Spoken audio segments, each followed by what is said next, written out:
Olá, você confere agora notícias e reportagens que estão em destaque no Senado Federal. Estado de emergência até o fim do ano para expansão do Auxílio Brasil, reajuste do Vale Gás e criação de auxílios para caminhoneiros e taxistas. Isso está previsto na proposta de emenda à Constituição que o Senado aprovou na quinta-feira e agora segue para votação na Câmara dos Deputados.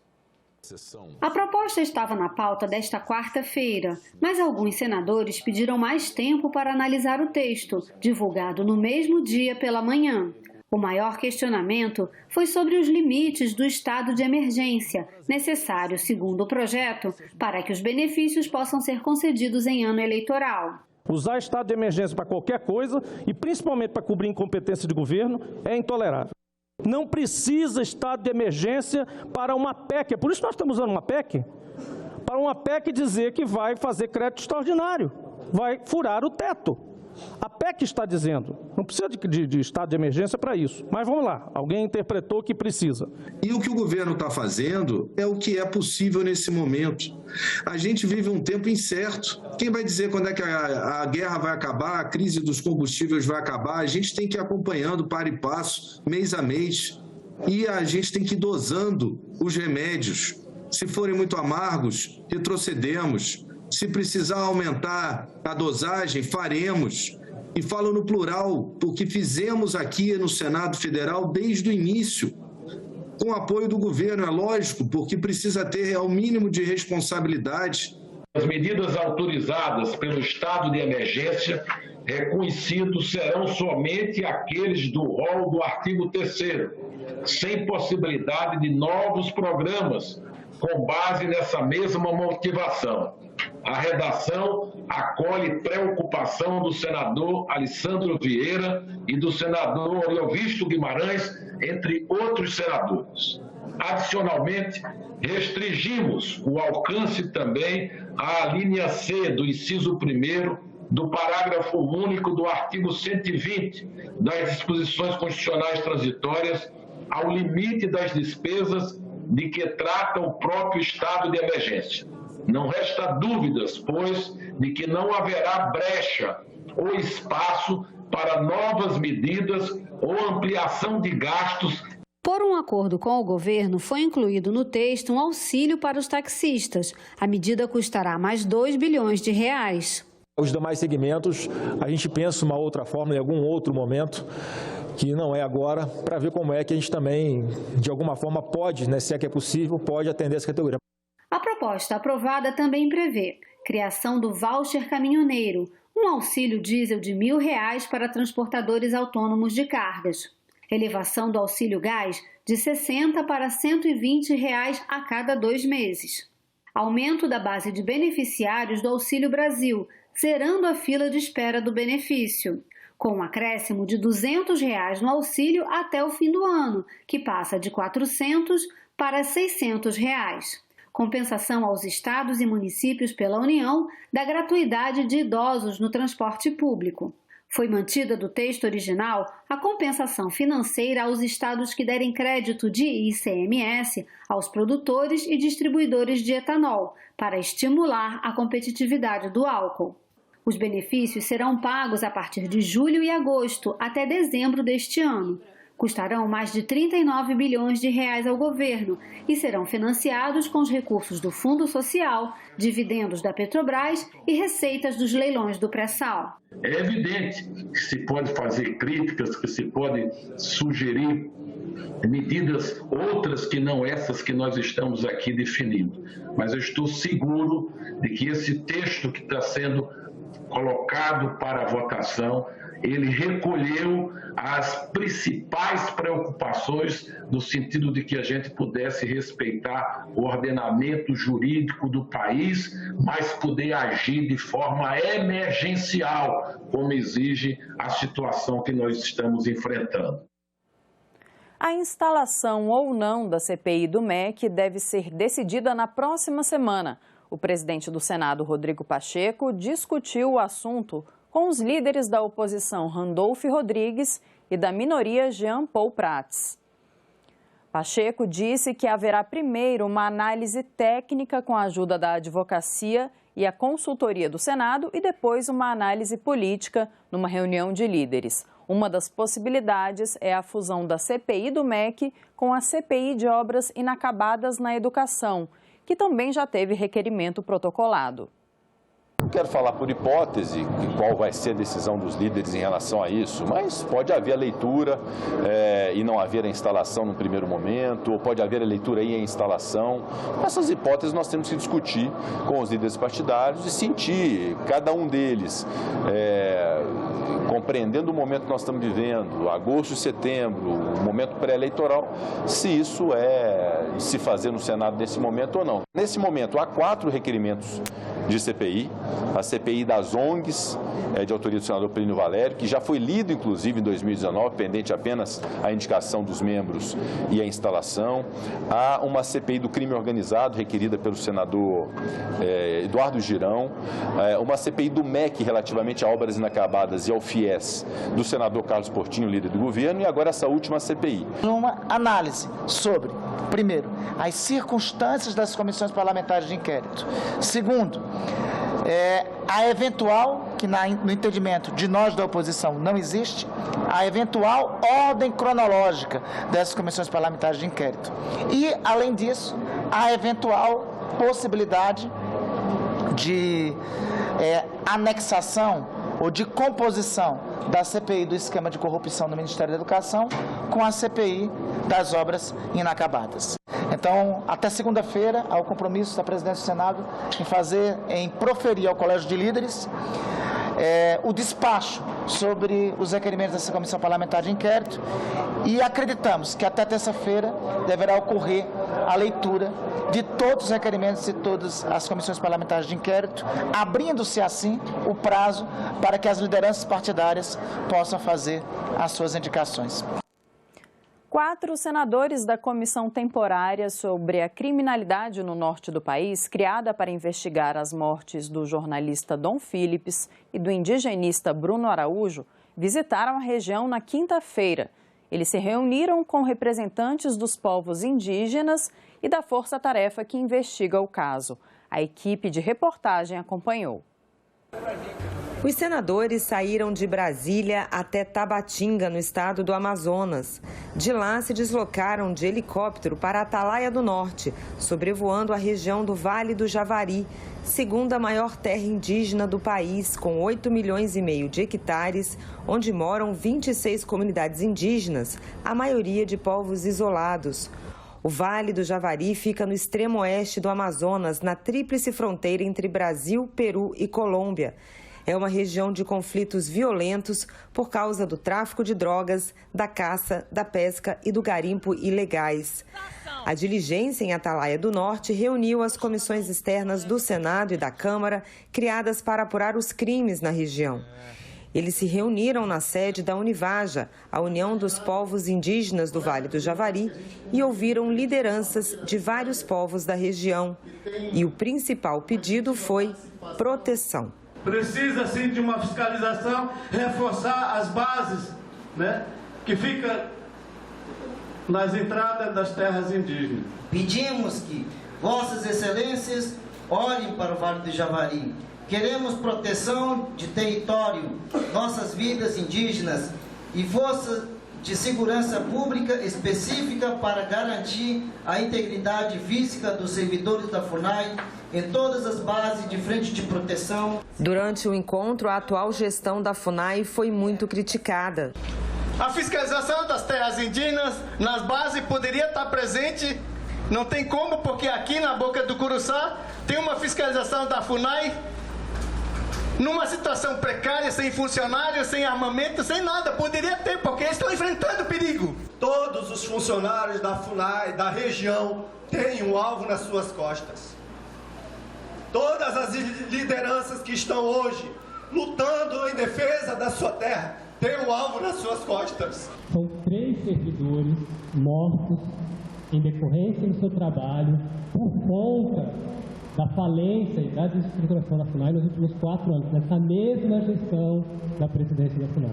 O senador Fabiano Contarato, que foi o relator da comissão externa nessa viagem, quer o afastamento do presidente da FUNAI. Como relator ad hoc, eu já quero fazer alguns requerimentos.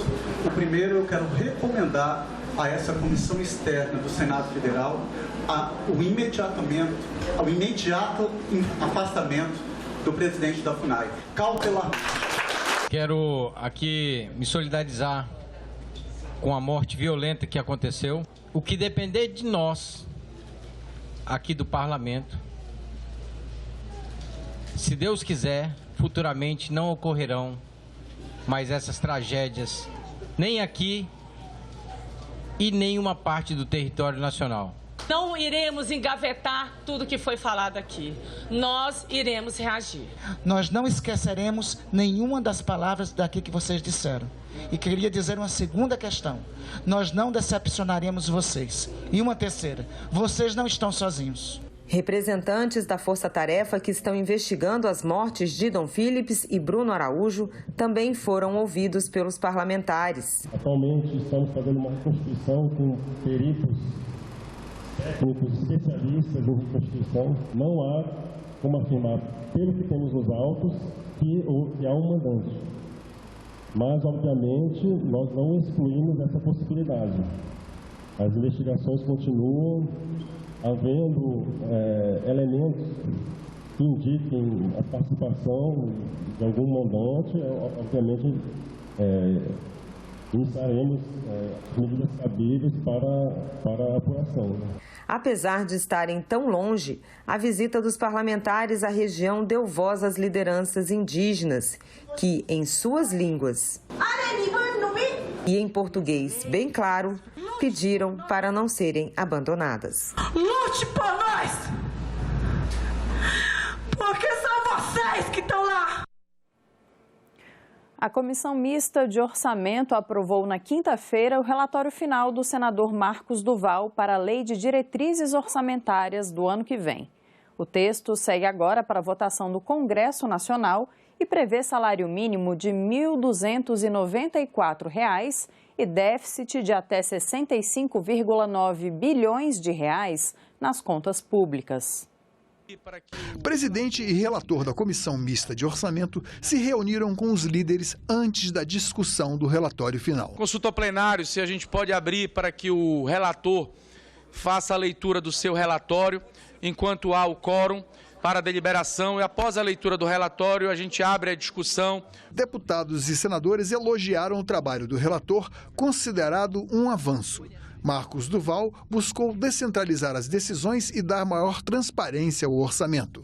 As críticas se concentraram no caráter impositivo das emendas de relator. Ele avançou na transparência quando ele coloca, no seu artigo 77A, parágrafo 5º, que é obrigatório colocar o nome do parlamentar que destinou. Porque falar que veio da sociedade civil, do prefeito e de sei lá mais quem, óbvio que tem um parlamentar por trás, óbvio que tem alguém que tenha que chancelar. Então, eu estou enaltecendo porque avançamos nesse sentido. Eu quero dizer a Vossa Excelência que nós discordamos radicalmente da impositividade da RP9.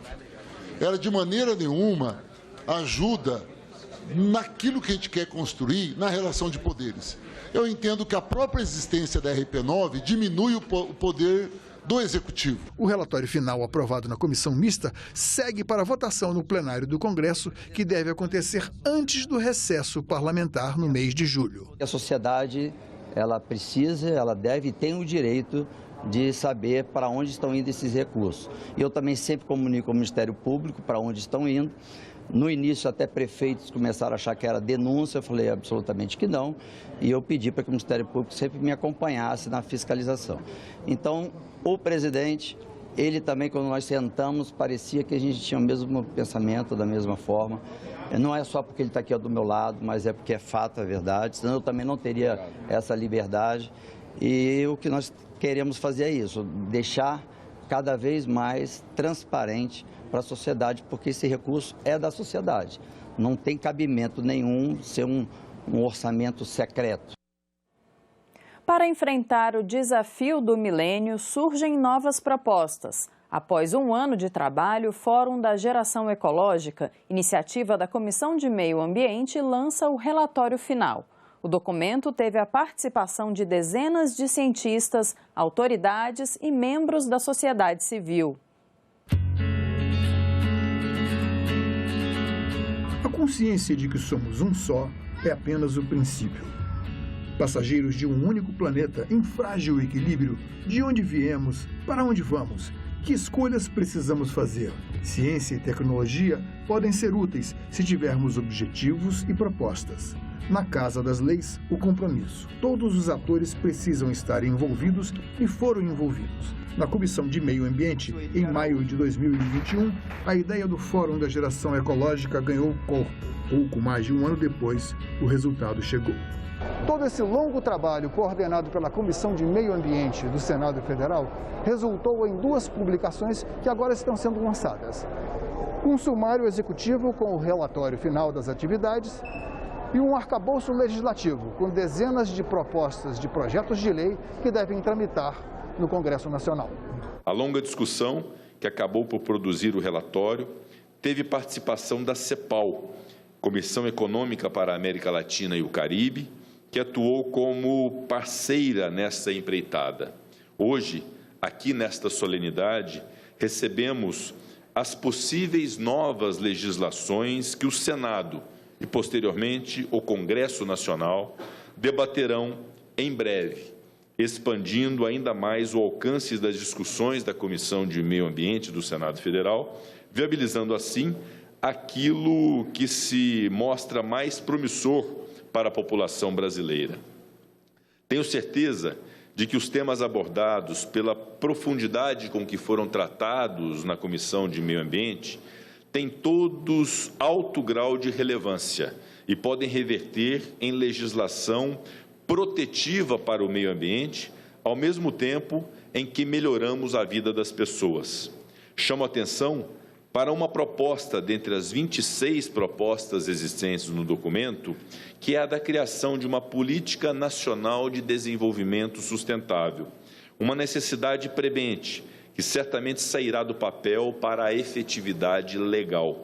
Sob a liderança do senador Jacques Wagner, foram promovidas 50 reuniões entre os componentes do Fórum, todos voluntários, de experiência comprovada nos mais diversos campos de atuação, representados ou presentes à solenidade no Salão Nobre da Câmara dos Deputados. Mas, para mim, o trunfo disso é o fato da gente ter conseguido colocar pessoas de pensamento diferente, de inserções diferentes na sociedade, e elas chegaram dentro de um denominador comum. Eu acredito muito que na democracia ninguém sai com 100%. Todo mundo entra com as suas ideias e sai com aquilo que é possível na mediação. Estou super satisfeito, muito grato ao corpo legislativo aqui, a assessoria, a consultoria legislativa do Senado, a minha equipe, e principalmente aos 42 membros que se dedicaram durante um ano, voluntariamente, ocupando sua agenda para isso. Neste fim de semana, tem estreia da edição de julho do EcoSenado. E você vê agora na coluna Momento Eco os destaques dessa edição do programa. Nós conversamos com técnicos do Instituto Chico Mendes que nos explicaram como um longo e complexo trabalho envolvendo vários atores e inúmeros parceiros permitiu a volta das ararinhas azuis à natureza depois do último registro desses animais em vida livre.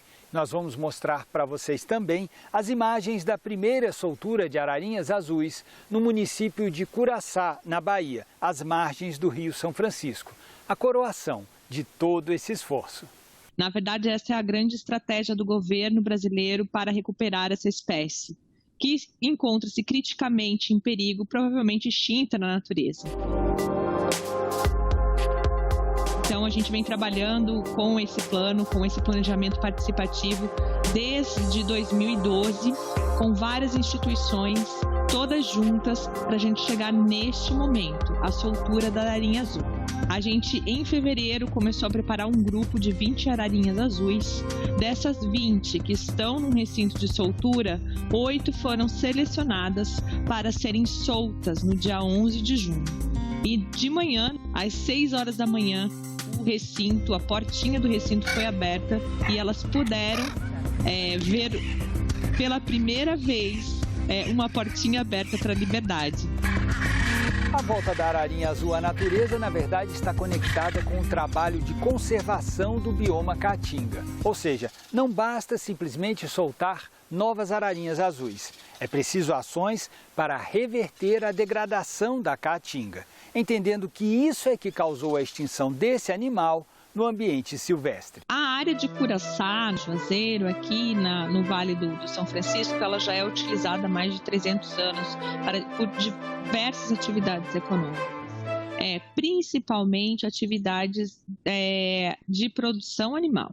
Então, seja bovino, ovino, caprinos. Além disso, a região ela já foi utilizada para agricultura. Existem outras atividades na região, como a mineração, além da instalação de barragens, principalmente no Rio São Francisco, que levou aí a uma diferença na hidrodinâmica da região. Então, todos esses fatores, eles contribuíram para o declínio da ararinha azul e eles não foram embora. Então, o que a gente acredita é que a ararinha azul ela seja uma bandeira na conservação de todo esse ecossistema e, mais do que isso, na conservação da caatinga como um todo. O programa Ecocenado vai ao ar no sábado às 9 da manhã e às 5 da tarde. E no domingo às 8 da manhã e, de novo, às 5 da tarde. E essa foi a coluna Momento Eco de hoje. Um ótimo final de semana para vocês e até a próxima.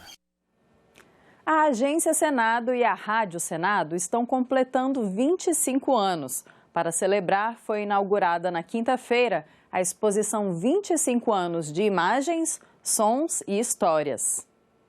Imagens que contam momentos importantes da história brasileira. Foi um desafio enorme reunir 25 imagens que representassem as 2 décadas e meia de cobertura jornalística da agência, que se confundem com a história do Senado.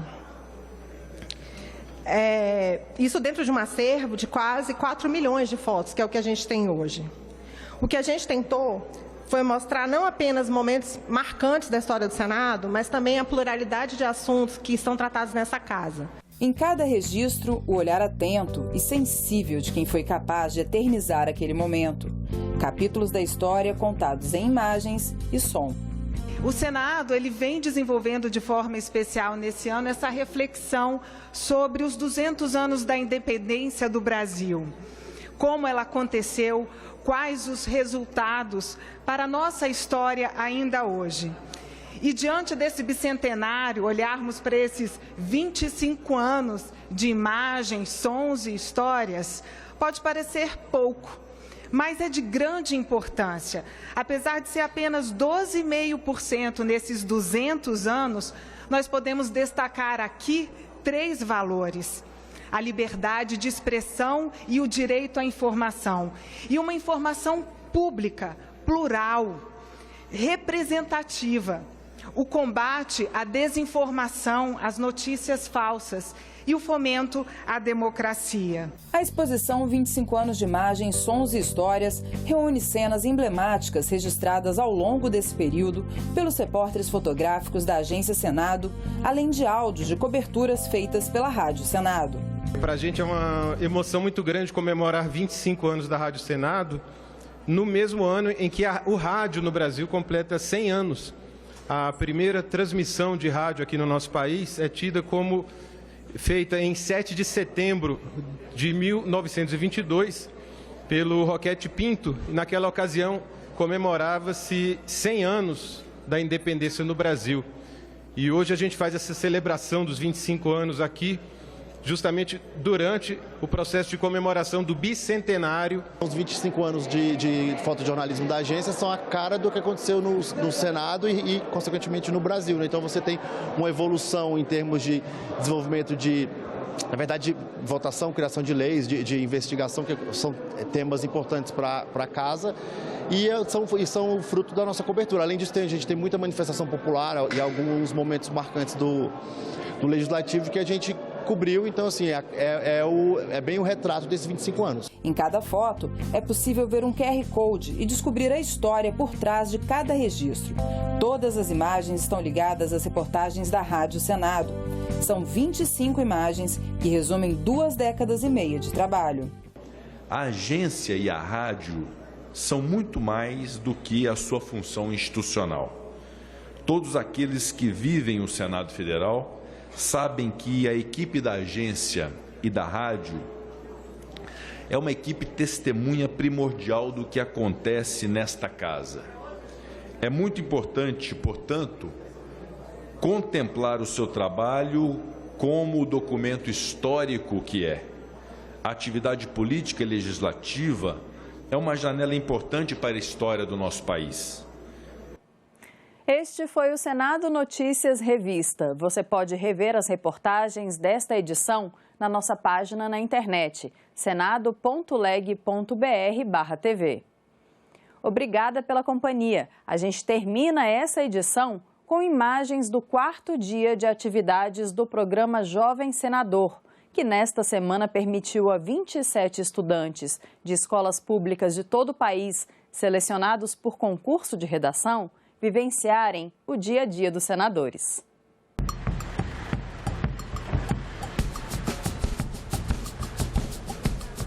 Hoje fizemos um tour pelo Congresso e agora acabamos de sair de uma palestra que tivemos com o presidente do Senado, Rodrigo Pacheco.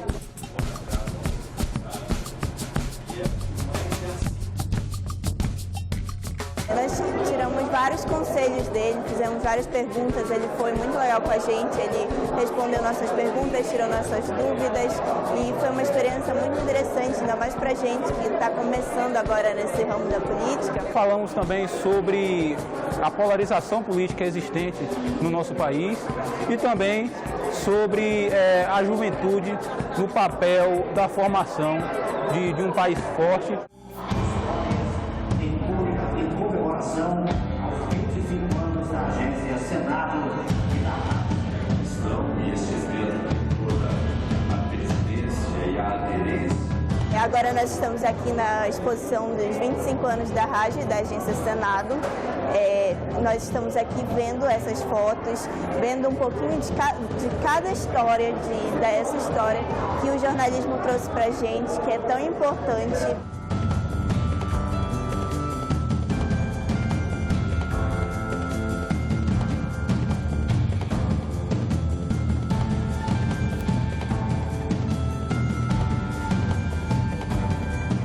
Eu acho que eu levo a questão da participação dos jovens na política, a grande importância de onde a gente se encontra e o que a gente vai levar para o nosso estado, a bagagem que a gente vai levar de volta.